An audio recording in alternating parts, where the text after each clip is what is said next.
Hello everyone, नमस्कार, हरे कृष्णा। स्वागत करती हूँ आप सबका अपने यूट्यूब चैनल पर। मैं Meenu Taneja, astrologer, tarot card reader and reiki master, आज आपके साथ बात करने आई हूँ पितृपक्ष पर। जैसा कि आप सबको पता है कि हिंदू धर्म में पितृपक्ष का बहुत महत्व है, जो इस साल 20 सितंबर 2021 को शुरू होने जा रहा है और 6 अक्टूबर 2021 तक रहेगा। कहते हैं कि जो व्यक्ति श्राद्ध व तर्पण नहीं करता तो उसे पितृदोष का सामना करना पड़ता है। उसे जो है वो पितरों का क्रोध सहन करना पड़ता है। पितर कौन होते हैं, पितृपक्ष क्या होता है, पितृदोष क्या होता है, उसके क्या लक्षण दिखाई देते हैं और इस पितृपक्ष में हमें क्या क्या करना चाहिए, तो इसके बारे में आज बात करेंगे हम। तो इससे पहले अगर आप पहली बार ये वीडियो मेरी देख रहे हो इस चैनल पर, तो please like and subscribe and hit the bell icon, ताकि आने वाली सभी वीडियोस की नोटिफिकेशन आपको मिल सके। चलिए बात शुरू करते हैं कि पितृ कौन होते हैं।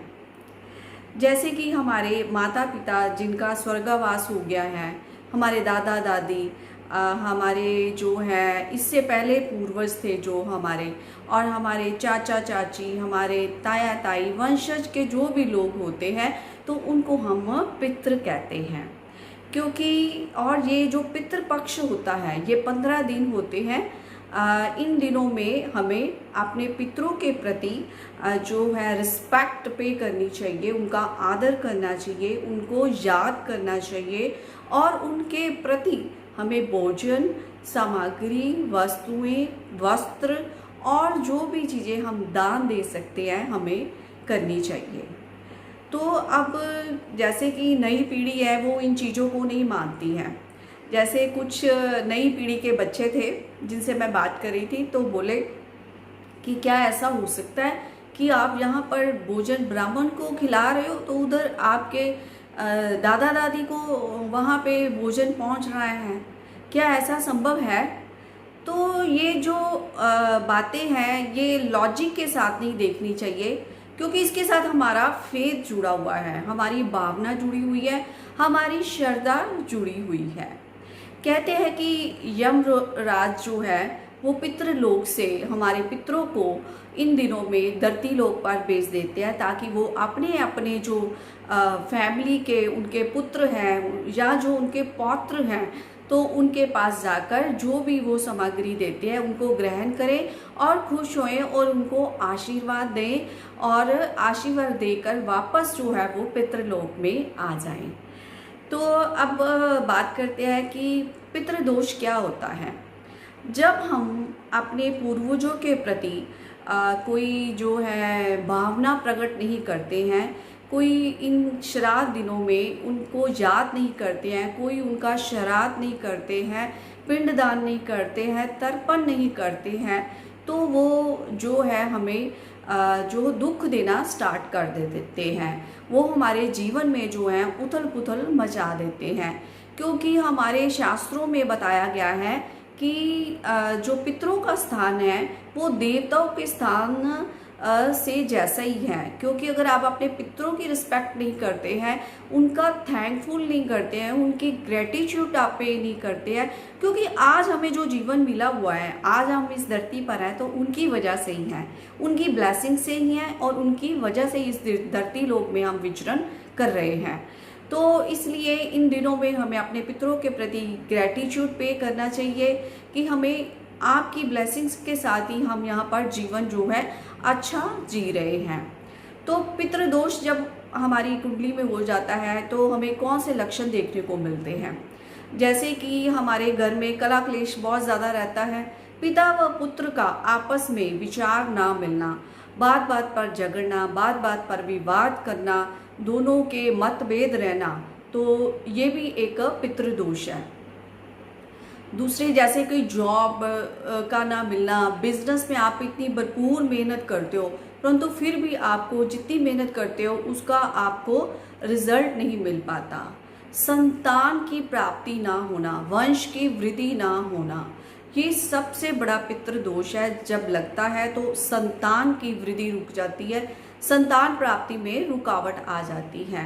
अगर मान लो बनी बनाई बात का बिगड़ जाना, जैसे कोई बच्चों का विवाह ना होना, असमय बच्चों का विवाह होना और अच्छे रिश्ते ना मिलना, और बच्चों का जैसे आप कुछ भी शादी करते हो या कुछ भी करते हो तो उसमें ऐन मौके पर कोई रुकावट आ जाना। जैसे कोई रिश्ता चल रहा है, बात बन गई है, आपको लगता है कि बात बन गई है, परंतु बात का अटक जाना, बात का वहीं रुक जाना, तो ये सब पितृदोष के लक्षण हैं।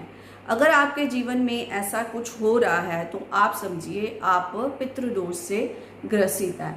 तो ये जो 15 दिन होते हैं तो ये पितरों को मनाने के, उनको खुश करने के, उनको प्रसन्न करने के होते हैं, क्योंकि अगर पितर प्रसन्न होते हैं तो वो हमें बहुत कुछ दे सकते हैं। पितर प्रसन्न होंगे तभी देवी देवता प्रसन्न होंगे, ऐसा शास्त्रों में वर्णन किया गया है। तो हमें इन 15 दिनों में क्या करना चाहिए, तो इसके बारे में आज हम बात करेंगे। तो सबसे पहले हमें किसी ब्राह्मण को भोजन कराना चाहिए। जैसे आपके बड़े बुजुर्ग जो, अगर आपको उनकी डेथ डेट पता है तो आप उसी तिथि पर किसी ब्राह्मण को घर बुलाकर, आपके जो बुजुर्ग थे जो भी भोजन उनको स्वादिष्ट लगता था वही भोजन आप प्रिपेयर कीजिए बड़ी श्रद्धा भाव से, और उस ब्राह्मण को भोजन खिलाएं। उनको जो भी आप अन्न का दान करना चाहते हैं, वस्त्र का दान करना चाहते हैं, जो भी आपका सामर्थ्य है उसके मुताबिक आप दान करें। तो इसके अलावा आप और हमें इन दिनों में क्या करना चाहिए, हमें सब ये कहा गया है कि अगर जो श्राद्ध व तर्पण तब तक नहीं लगता जब तक हम कौओं को भोजन ना खिला दें।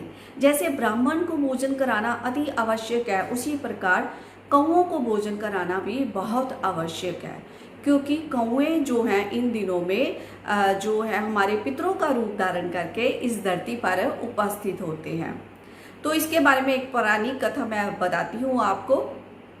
जैसे इंद्र का बेटा जो जयंत था, उसने सबसे पहले कौवे का रूप धारण किया था। बात त्रेता युग की है, जब भगवान श्री राम का अवतार हुआ था। तो जयंत ने माता सीता के पैर पर चोंच मारी थी, जिससे भगवान श्री राम ने उनकी आंख फोड़ दी थी।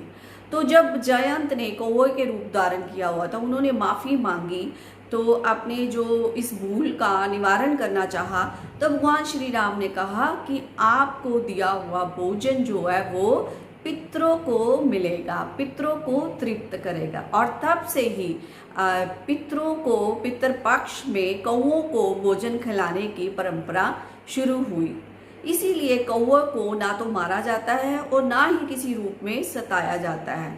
जो ऐसा करता है तो उसे पितरों का जो है वो दोष सहना पड़ता है, और देवी देवता भी उससे क्रोधित हो जाते हैं। तो इसलिए कौओं का बहुत महत्व है। उनको जो है चावल अर्पित किए जा सकते हैं, अन्न अर्पित किया जा सकता है, और दही अर्पित की जा सकती है।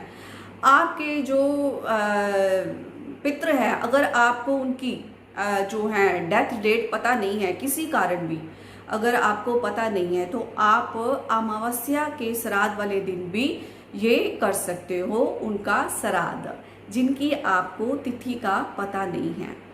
तो इसके अलावा हमें श्रीमद् भागवतम का पाठ जो है वो श्रवण करना चाहिए।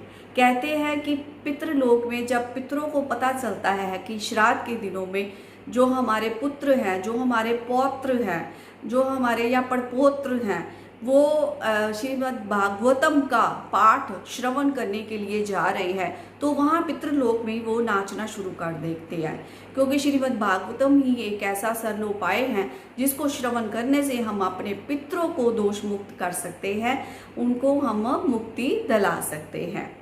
कहते हैं कि जिन्होंने अच्छे कर्म किए होते हैं तो वो जो है वो देवलोक में निवास करते हैं, और जिन्होंने कोई गलती से कोई कर्म अच्छा नहीं किया होता तो पितृलोक में उनका निवास होता है, और वो वेट करते हैं कि हमारे वंशज जो है कोई जब शुभ कर्म करेंगे, कोई पुण्य कर्म करेंगे तो उससे हमें मुक्ति मिलेगी। और श्री भागवतम का श्रवण करना तो उनके जो है तो वो उनको इस पितृलोक से मुक्ति दिलाते हैं। और कहते हैं कि अगर आप श्रवण नहीं कर सकते तो श्रीमद् भागवतम का पाठ कराइए, पाठ अपने पितरों के निवृत्त कराइए, जिससे उनका उद्धार हो और उन्हें मुक्ति मिले। तो इसके अलावा हमें जो है वो श्रीमद् भागवत गीता के 7वें अध्याय का पाठ करना चाहिए, जिसका पाठ करने से हमारे पितरों को मुक्ति मिलती है, हमारे पितरों को शांति मिलती है, और जब वो खुश होते हैं तो हमें ढेर सारी ब्लेसिंग्स देते हैं, और उनकी ब्लेसिंग से हम जो कुछ भी जीवन में पाना चाहते हैं तो हमें उसकी प्राप्ति होती है। तो इसलिए श्रीमद् भागवत का जो है 7वें अध्याय का पाठ नित्य प्रतिदिन इन 15 दिनों में करना चाहिए।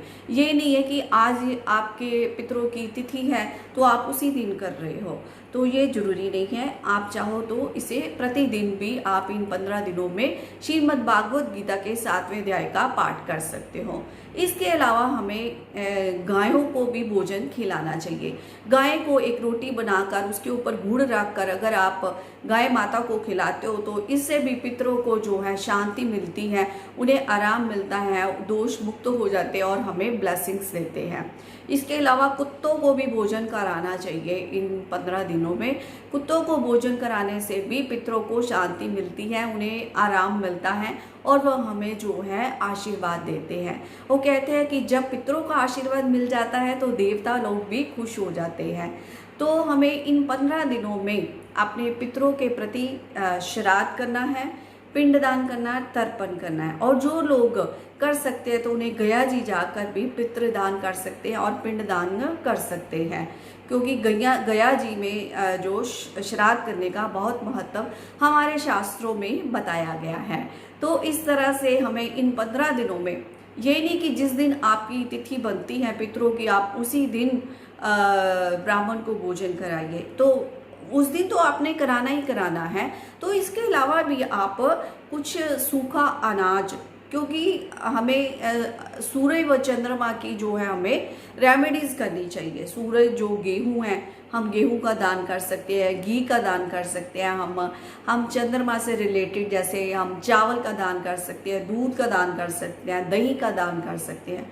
आपने तिथि वाले दिन तो ब्राह्मण को भोजन करा दिया, सारा कुछ करा दिया आपने, आप दूसरे दिनों में भी आप कुछ ना कुछ वस्तु, आप कुछ ना कुछ सामग्री आप दान कर सकते हैं।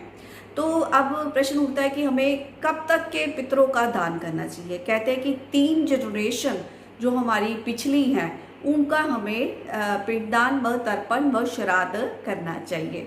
तो इन 15 दिनों में हमें अपने बड़ों के प्रति, अपने बुजुर्गों के प्रति एंड द डिपार्टेड सोल्स जो हमारी फैमिली में चली गई हैं उनके प्रति हमें रिस्पेक्ट पे करनी है, उनका थैंक यू करना है और ग्रेटिट्यूड पे करना है कि आज हम इस पृथ्वी लोक में जीवन जी रहे हैं तो आपकी वजह से ही है, और आप हमें आशीर्वाद दें। हमें अगर गलती हो गई है तो हमसे माफ़ी दें और हमें आशीर्वाद दें कि हम यहाँ पर भली भांति जीवन जी सके और हमें सुख व समृद्धि की प्राप्ति हो।